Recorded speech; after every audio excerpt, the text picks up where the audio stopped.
well, these are familiar faces now, Bear. Thank you, Tijan. Thank you so much. Honorable Alhaji Sidinjai and Honorable Babugay Sonko. Gentlemen, it's good to have you back with us, and it's a pleasure. Let me just seize this opportunity to say happy Ramadan, or rather, happy Tobaski.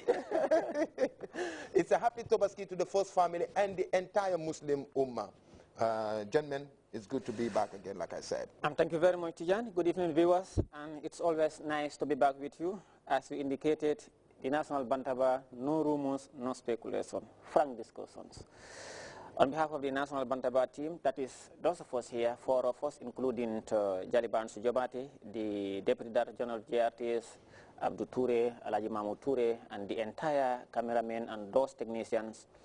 We want to wish His Excellency the President of the Republic, Sheikh Professor Haji Dr. Yahya E.G. Jammeh, happy Tobaski, the first family, the government and people of the Republic of the Gambia, talks about the legislature, the judiciary, the executive, and the entire citizen of this country, and pray that the Almighty Allah continue to shower us blessings, protections, guidance, and peace upon His Excellency and the Gambia for us to continue to steer the affairs of this country.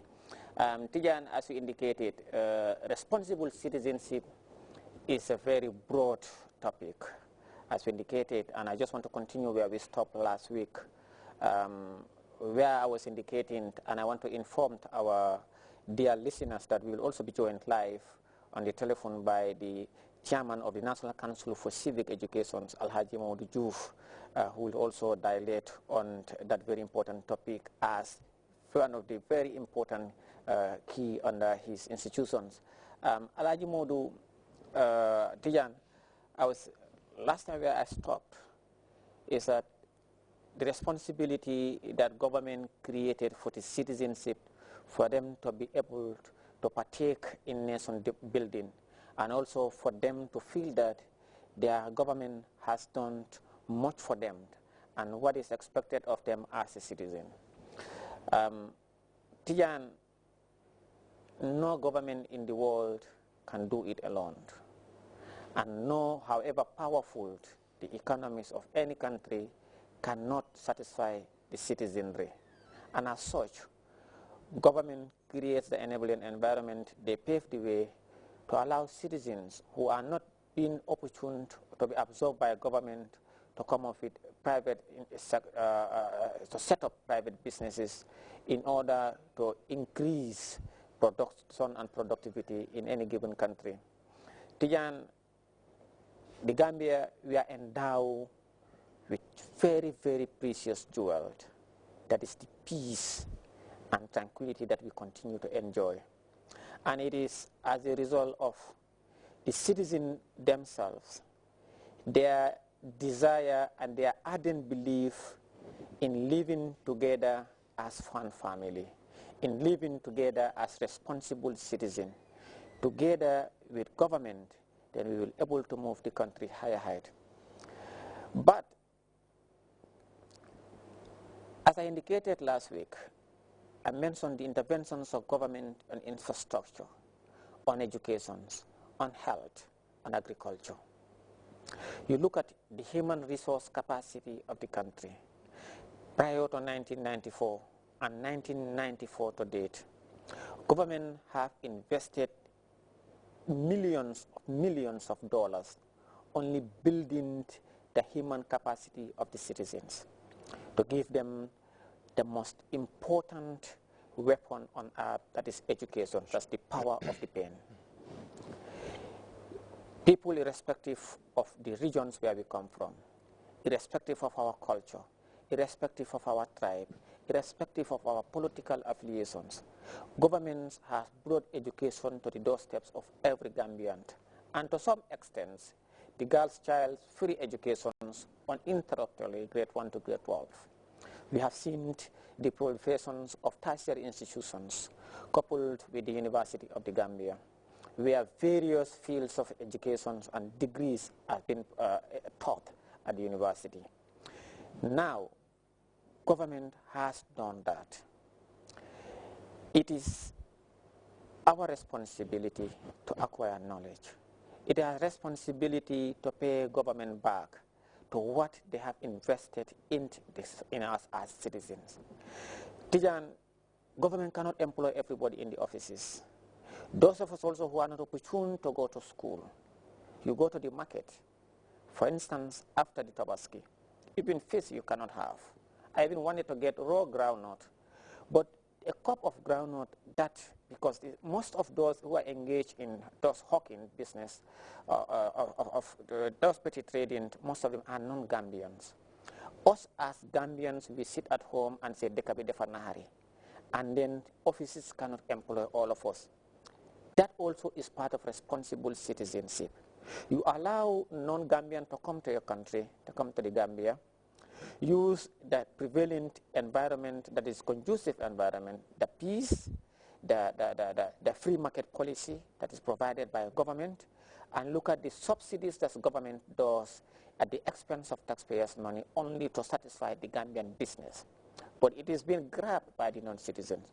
The cup that they used to sell $5 or $15 is 2 days before Tobaski. After Tobaski, because there are scarcity of people involved in the trade, they will tell you $25 or $30. For them, you either take it or you leave it. You go to the foreign exchange. Government has been coming up with press releases more often than not as to why that is responsible of the inflations and also increase in prices. What is the role and the responsibility of citizens of this country? Can't we come up with petty trading business? Can we come up with consumer shops? Government also created, we look at the National Enterprise Development Initiative, NEDI, and together with the Ministry of Trade, Regional Integrations and Employment, where they engage and trained young Gambian youth and women and open a consumer shop for them. But most of them, it become an elusive dream. So as a citizen, do we look at the market? You go today, you buy $3. Tomorrow, even sorrel, you want sorrel, bisa, or kanja, okra. They will tell you today is $5. The next day they tell you it's $10, and you ask, they'll tell you the safer or the dollar. Now, logically, you ask yourself, are they interested in ensuring that the Gambians, as a citizen, get what we want as a country? Because what they are after is to maximize profit. But if you have citizens of this country who are sitting at the VU, drinking attire, and asking ourselves what government can do for us, these are some of the things that I think as a good citizens we can tap. Tijan, we'll continue to highlight the unfortunate situations that happened in America when His Excellency went to attend the annual United Nations General Assembly, where 8 or 9 Gambians come out. And you look at the language at which they were using. President Jammeh, 1994 to date, he is the champion of freedom of expression in this country. Before 1994, one could ask the area of telecommunications. It's President Jammeh who brought this, who expand and he brought the internet to the doorsteps of every young Gambian. Even the Jolas and the Seres now have access to mobile and access to internet. It's because of President Jammeh. And if you see even people, the proliferations of media houses, before 1994 to date, now we have more than 30 to 40 community and private radio stations in this country.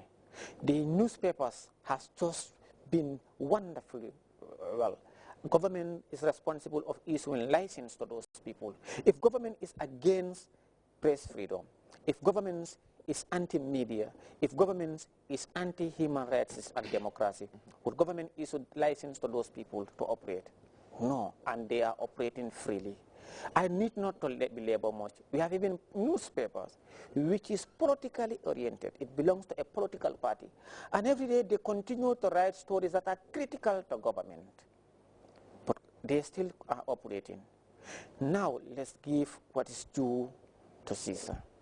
And every Gambian, wherever we are, if we cannot thank President Jammeh and appreciate for the good governance and democratic way that he is running this country, we better keep quiet. Discipline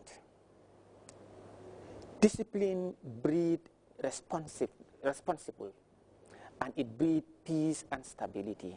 It breeds order.